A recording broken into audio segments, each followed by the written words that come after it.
Bonjour, j'espère que tu vas bien. Bienvenue sur le pot pourri, dans un monde sans interdit où chaque sujet fait son petit bruit. Alors, féministe contre féminin.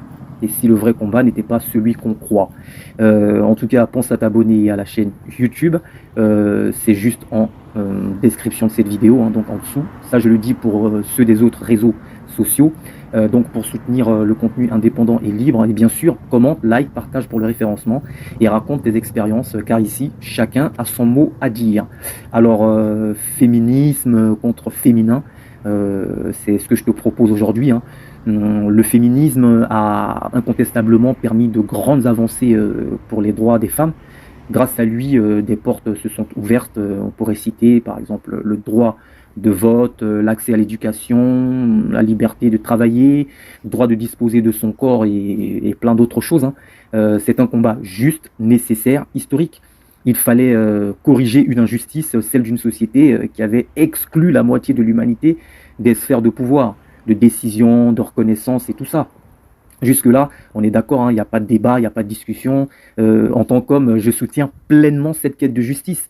Mais aujourd'hui, en tout cas, je peux observer que le féminisme moderne, ou du moins certains de ses courants, semblent glisser vers une logique complètement différente.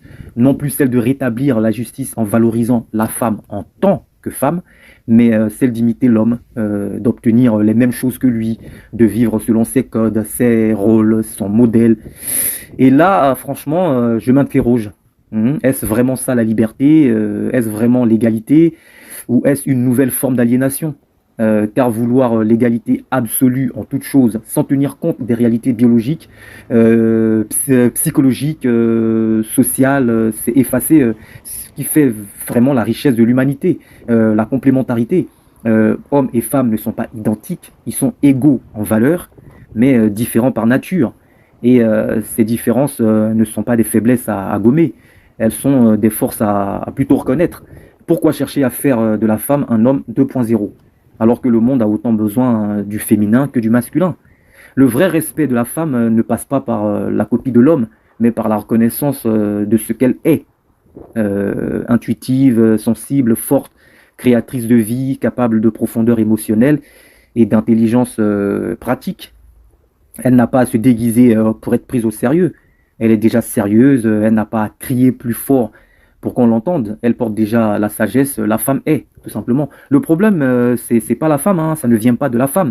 Le problème vient d'une société qui, historiquement, a refusé de la voir. Et si aujourd'hui encore, là où je vous parle, il y a certaines femmes qui doivent prouver qu'elles méritent leur place. C'est bien la preuve que ce n'est pas la nature qu'il faut changer, hein, la nature de la femme qu'il faut changer, mais plutôt le regard qu'on porte sur elle. Vous l'avez remarqué tout au fil de cet entretien, hein, que je ne suis pas féministe. Alors là, loin de là. En tout cas, dans le sens noble du terme, mais pas de ce qu'on en fait aujourd'hui. Je suis plutôt féminin, pas dans le sens d'une identité sexuelle, hein, mais dans le sens d'un positionnement philosophique. Je défends la femme en tant que femme, sans chercher à la transformer. Je crois que certaines batailles doivent être menées pour ce qu'elle est, pas pour ce qu'on voudrait qu'elle devienne. Il y a des combats où elle mérite plus que l'homme, pas juste pareil. Quand j'entends par exemple que la femme doit avoir le même salaire que l'homme, je me demande pour quelle raison. Pourquoi on ne pourrait pas se poser la question de savoir si elle pourrait avoir plus que l'homme en salaire? Pourquoi pas? Je pose la question et je la mets sur la table.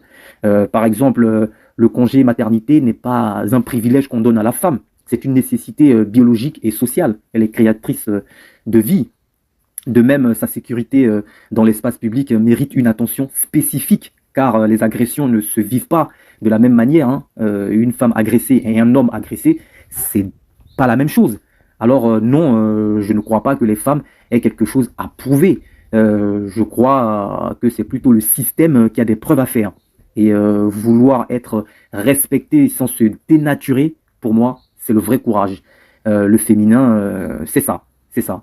Et c'est là que je me situe moi. Et donc nous sommes à la fin de cette vidéo, chers amis. Merci d'être passé par ici, hein, sur le pot pourri, dans un monde sans interdit où chaque sujet fait son petit bruit. N'oublie pas de liker, commenter, partager pour le référencement, mais surtout de raconter tes expériences en commentaire.